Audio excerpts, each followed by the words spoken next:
Bonjour à tous, bienvenue dans cette semaine de prière de la JA. On est heureux d'être avec vous, de pouvoir partager avec vous un petit moment sympa.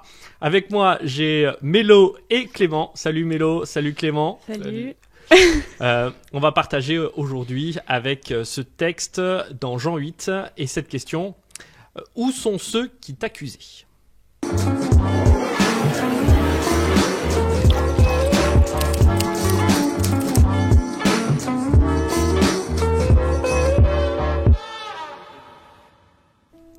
Alors, Mélo, Clément, ce texte-là, vous avez vu un petit peu ce qu'il en est. On a partagé ensemble un petit peu avant. Mais voilà, on essaye de se mettre un petit peu à la place de cette femme qui est amenée au niveau du temple devant tout le monde, pris en flagrant délit. Flagrant délit d'adultère. Comment est-ce qu'elle se sent ? Comment est-ce que vous pensez qu'elle puisse se sentir ? Moi, mal. Moi, franchement, à sa place, je me sentirais trop mal. Enfin, ouais. Ouais, c'est surtout par rapport à la réaction des autres, le visage des autres qui vient vers Le nous. jugement. Enfin, ouais, c'est ça, le jugement. Grave. Le regard Ouais. qui se pose dessus. Parce qu'en soi, pour elle, si elle a fait cet acte, c'est pour elle, il n'est pas mal en soi, mais le regard des autres, ça doit directement la remettre en question. Alors maintenant, on essaye de se mettre aussi à la place de Jésus. Et puis de la tension qu'il y a, hein, vous avez peut-être senti. Ce qu'il faut expliquer, c'est simplement que ces personnes-là amènent cette femme pris en flagrant d'adultère exprès pour piéger Jésus et pour que Jésus réponde certaines choses et qu'il se fasse aussi dézinguer, hein, bien entendu. Donc d'un côté, soit il dit oui, la loi de Moïse doit la faire lapider, ou de l'autre côté, il la sauve et en même temps, il suit pas la loi de Moïse, donc il se met à mal les chefs. Donc là, ça doit être aussi une tension réelle pour Jésus. Comment est-ce que lui, il joue ? Comment est-ce qu'il fait les choses pour s'en sortir ? Il réagit super bien parce qu'il répond pas par oui ou par non, il va chercher une autre possibilité. Il demande aux autres, jetez-lui une pierre si jamais vous avez jamais péché. Donc c'est super parce que finalement les autres ils vont se rendre compte que même ils sont pas super quoi. Mm-hmm. C'est des choses à se reprocher. Et puis même, il va aller chercher. Le fait qu'il aille chercher une autre solution et pas qu'il reste barré sur les deux propositions qui lui restent, c'est assez gros quand même parce que généralement tu vas suivre un chemin ou l'autre qui est tracé et tu vas pas te créer ton propre chemin finalement.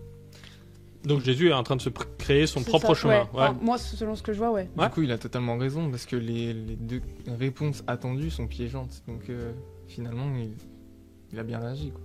Et donc il passe sur autre chose, sur quelque chose qui n'est pas du tout piégeant. C'est ça, quelque chose sur lequel on ne l'attend pas du tout. Et à votre avis, qu'est-ce qui a poussé Jésus à faire ça ? Qu'est-ce qui est derrière un petit peu tout ça, qui fait que il choisit pas l'un ou l'autre ? Il aurait pu sauver sa peau d'un côté, en se disant cette femme elle a péché en même temps, hein, j'ai envie de dire tant pis pour elle quoi. Lui il se dit en plus je reste derrière la loi. Il aurait pu rester dans cette position-là. Pourquoi est-ce qu'il fait les choses différemment, à votre avis ? Pour moi, c'était plus pour montrer qu'au final, on n'est pas tous... J'arrive pas à trouver mon mot, mais on n'est pas tous blancs comme neige. Je sais pas si c'est comme ça que ça se dit, mais on est tous fautifs à un moment donné, quoi. On n'est pas... Ouais, j'arrive pas... Ouais. Clément ? Ouais, c'est que du coup, il veut pas la sanctionner. Enfin, comment on dit ? La punir. L'adultère, oui, c'était, il y avait une grande sanction, hein, c'était la mort. Donc, il veut pas donner la mort à quelqu'un, c'est quand même une vie, c'est précieux. Et d'un autre côté, c'était quoi l'autre ? Il voulait pas non, c'était pas sauver. En fait, il en revient un peu à la grâce finalement. Ouais. Il lui dit de surmonter ce qui s'est passé. Donc, il l'aide à surmonter justement ce qui s'est passé, en lui disant que tu te reconstruis, enfin, continue, mais ne refais pas. Donc voilà, il l'aide à continuer finalement. Alors on essaye de passer maintenant à nous parce que je suis à peu près sûr, moi j'ai pas commis d'adultère, j'ai pas été pris en flagrant délit d'adultère. Comment est-ce qu'on applique ça un petit peu pour nous aujourd'hui ? Comment est-ce que vous le comprenez pour vous en fait ? En fait, en gros, enfin, je veux dire, c'est bien beau de parler d'une histoire qui date de quelques années quand même. Qu'est-ce qu'on en dit de cette histoire pour nous aujourd'hui? Qu'est-ce qu'on en dit, Clément? C'est que ça, on revient finalement à la grâce qui nous permet de surmonter du coup les épreuves. Et là, moi, j'en reviens à la notion de l'échec. C'est que finalement, il faut pas s'arrêter à un échec, il faut vouloir le surmonter. Et là, actuellement, on est plutôt dans la mentalité du fait qu'il y ait le regard des autres, ce soit vraiment c'est une pression sociale, et que on veut être parfait. Et du coup, l'échec, c'est pas parfait. Donc du coup, on veut pas aller jusque-là. Mais finalement, l'échec, comme il le montre là, enfin, l'adultère, je le prends comme un échec, on va dire, on peut construire dessus et continuer. Ça va lui permettre d'évoluer au final. Ouais. Alors là, il y a plusieurs choses que tu es en train de dire qui sont super intéressantes et tu les as dit en condensé. Voilà, on va essayer de développer un petit peu. Mais l'idée derrière de ce que tu es en train de dire, c'est la première chose, la pression du regard. Ça vous est déjà arrivé, vous, d'avoir cette pression du regard? Comment elle se concrétise? C'est super important, le regard des autres quand même. Pourquoi? Parce que j'entends plein de gens qui disent ouais, moi je m'en fous de la critique, etc. Tu t'en fous jamais. Mais en fait, t'as toujours une part de toi qui a peur en fait du regard des autres et du coup mais du coup dans cette peur au final j'arrive pas à trouver mes mots, c'est horrible. Tu veux pas m'aider, toi? C'est que déjà, le regard des autres, il est tout le temps là. Ouais. Donc on est toujours observé, finalement. Après, oui, c'est sûr qu'il y a des personnes qui sont plus ou moins réceptives à ce regard. Moi, je sais que personnellement, si quelqu'un me regarde, ça va pas forcément changer ce que je vais faire. Mais s'il y a 10 000 personnes qui me regardent au même moment sur une action, évidemment que ça va changer ma façon de la faire. Donc c'est une pression, ça c'est sûr. Mais après, finalement... en fait, ça va dépendre des personnes. C'est ça. Mais une personne qui a peu confiance en elle, enfin moi je me sens un peu comme ça. Concrètement, le regard des autres, c'est super important. Enfin, je sais que je vais avoir peur de tout, et du coup, ça va m'empêcher de faire plein de choses au final. Donc, si déjà tu doutes de ce que tu es en train de faire et que quelqu'un te regarde d'un air très c'est horrible.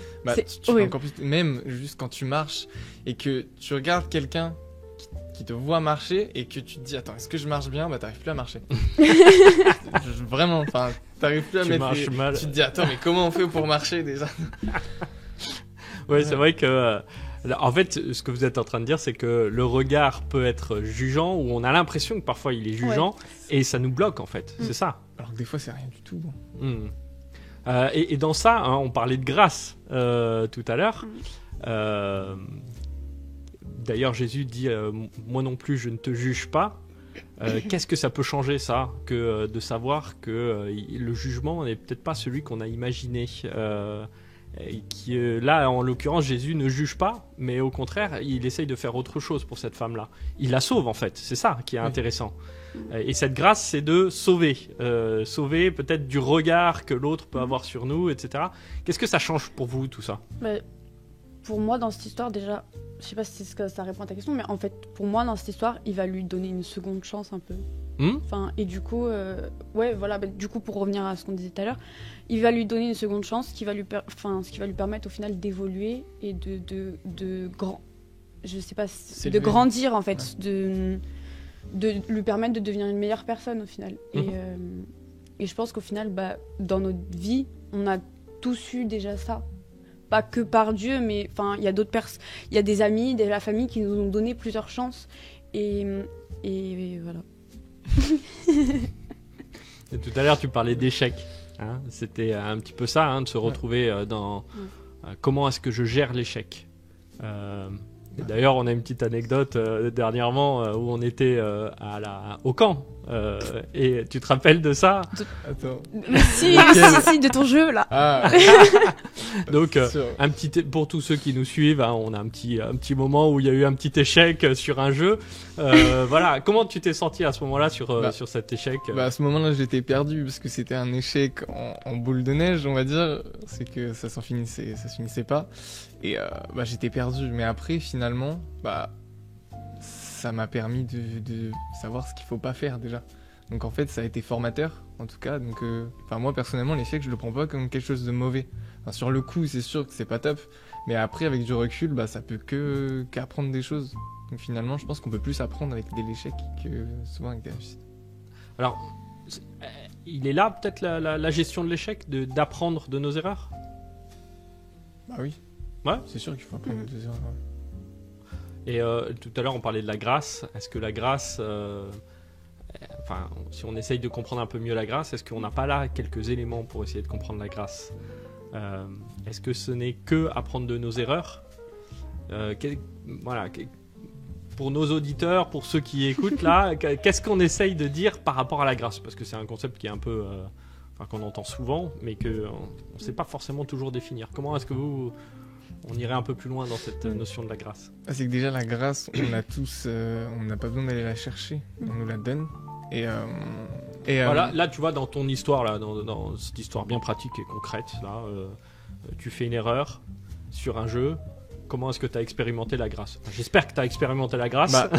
La grâce, c'est que malgré l'erreur phénoménale, Donc s'il y a des parents qui nous écoutent, il n'y a pas eu d'enfants blessés, pas trop. Pas trop. Juste un tout petit peu, voilà. Ça va.